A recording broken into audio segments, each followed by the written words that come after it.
I'd like to thank you for joining us as we learn more about our program for supporting our employees and their family members who are struggling with opioid dependency, referred to throughout this presentation as opioid use disorder.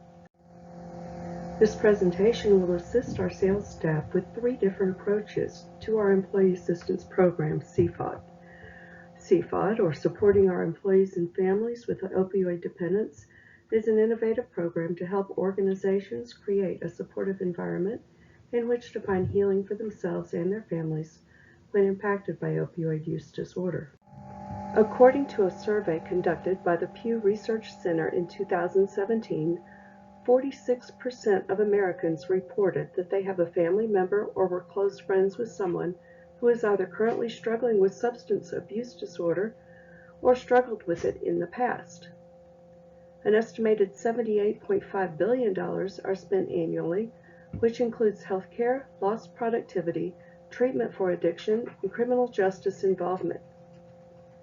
West Virginia is the hardest hit state with 41.5 deaths related to opioid use disorder per every 100,000 people.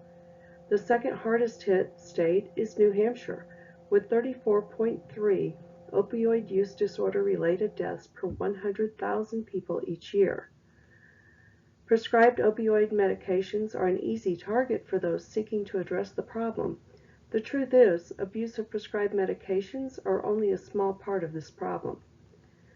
Data is not currently available regarding the number of people impacted with opioid use disorder in the last couple of years, but it is easy to presume that there has been an increase in the misuse of various substances, including opioids, due to pandemic stressors such as isolation and quarantine situations, fear of disease, and the impact of the loss of friends or family members due to COVID. We're going to review 3 different marketing methodologies that can be utilized to present CFOD to various audiences. The stimulus response approach, which can play on social comparisons and may utilize a social media platform when appealing to younger audiences. This type of sales presentation may engage the audience through periodic interruption of the presentation with carefully geared questions that take the audience in the direction of a purchasing decision. The selling formula acknowledges the process that customers go through when making a purchasing decision, from attention, interest, desire, through to action. It will be important to engage the audience on a personal and interactive level to connect them to the topic and gain a positive response to the presentation. In the needs satisfaction model, this method requires the marketing team to understand the audience's needs. The presenter must ensure that the audience is aware of the significance of their need and provide a product that meets the identified need. The stimulus response approach. Social commerce is a concept arising from the utilization of an online social experience in relation to sales. This is evidenced by the fact that half of millennials state they post online reviews, and 62% of users in the United States say that they look up online reviews as a part of their purchasing decision. Social commerce consumers have 2 types of needs or stimuli which lead to a purchasing decision: hedonic and utilitarian. Hedonic stimuli address the emotional side of users to build loyalty. Utilitarian stimuli address the functions of the project and how the product addresses the consumer's needs.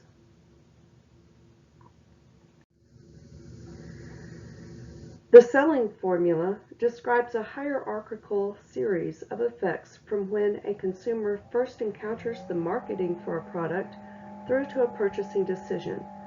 The first effect is attention. Initially, the consumer becomes aware of the product. CFOD might be presented as part of an organizational email offering, including both the emotional and functional benefits of the program. The second effect is interest. Once the consumer is aware of the product, communication is necessary to differentiate the product from competing programs. actively pursue consumer engagement in communication to determine that the consumer's needs to target specific topics. Positioning strategies are important while the consumer is making comparisons. The third effect is desire. When the level of interest strengthens, the consumer moves into the desire stage, where they make the decision to make a purchase, or in the case of CFOD, to enroll in the program. This stage is generally the result of acquiring information from multiple sources. The fourth effect is action. The consumer commits to the CFOD program. Satisfied consumers may create positive referrals to additional participants.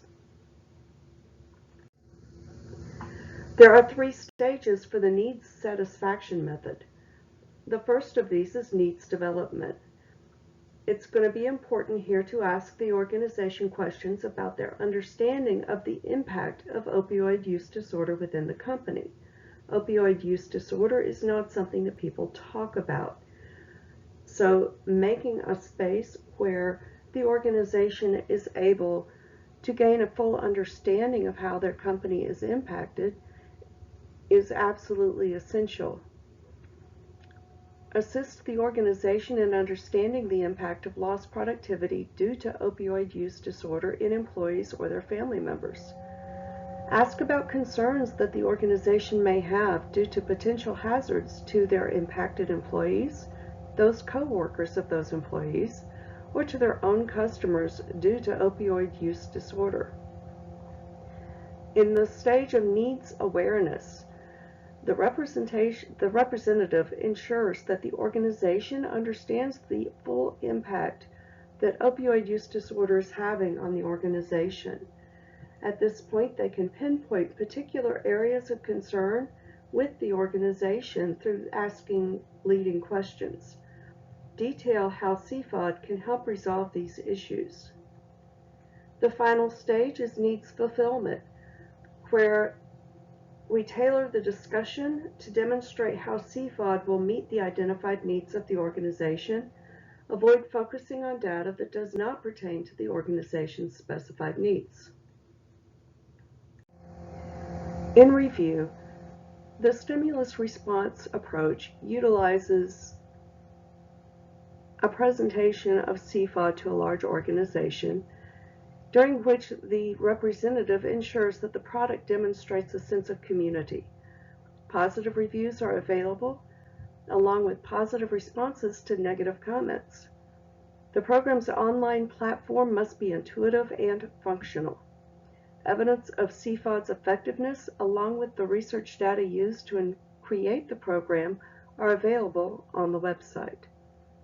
The selling formula is a description of the hierarchical progression the consumer takes from initial exposure to the program on towards interest in researching the product, coming to a desire to commit, and the action of enrollment. In the needs satisfaction method, the representative works with the organization to identify their needs. They're able to pinpoint pertinent data related to that client's needs. During the needs awareness phase, the representative communicates client's needs, ensuring that the client is aware of how they are impacted by opioid use disorder within their organization. The representative is able to highlight CFOD solutions to meet those needs. During the needs fulfillment stage, the organization is aware of their needs. The CFOD representative is able to focus on the client's priority problems and define CFOD solutions while avoiding repetition of irrelevant data. I'd like to thank you for taking time to learn more about how to present CFOD using the stimulus response approach, the selling formula, and the needs satisfaction method.